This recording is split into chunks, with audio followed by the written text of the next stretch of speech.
الكريم، شوف أنا قد أتفهم كمواطن عربي عماني أنه هناك ضغوط على حكومتي ولا، لكن يا أخي الكريم أنا أعارض هذا التطبيع لأنه خطر على وطني وليس خطر على حكومتي. يا ريت خطر ينحصر في الحكومة. نعم. معليش بنبلعها، خطر على وطني ووجودي. انتبه، لأن هؤلاء الناس مثل ما خبرتك يا موسى، هذا اللي بيتسللوا أولا عن طريق قوانين الاستثمار العقاري والتملك، بيدخلون لك عن طريق الأندية الجاليات، بيدخلون لك عن طريق قانون الجنسية، بيدخلون لك عن طريق قانون الاستثمار، قانون الجامعات الخاصة، قانون المدارس الخاصة، الإذاعات الخاصة. نعم. هذا وراهم روتشيلد يا طيب.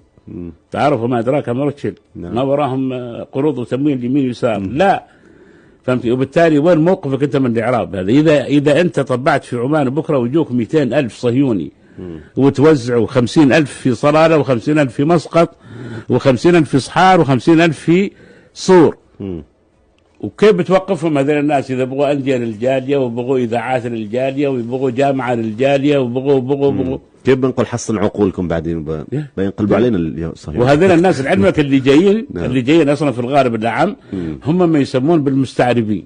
نعم. يعني ناس يتحدثوا العربية مثلك وحتى سحرتهم ويؤمنوا وعقيدتهم أن لهم إرث ولهم تاريخ أيضا في المنطقة. يا رجل احنا لما كان مؤتمر المياه هنا 94 استضافته عمان وزارة الخارجية، وأنا كنت أيام موظف وزارة الخارجية. نعم.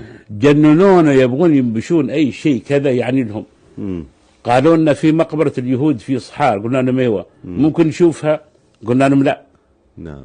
قالوا لنا في منطقة اسمها عبري ممكن نشوفها، قلنا لهم لا. نعم. في منطقة اسمها مسفات العبريين، يعني بيدورون عن أشياء يبون يحطون مسمار. قلنا لهم المؤتمر في مسقط وغير مسموح للوفود تخرج برا عن الإطلاق.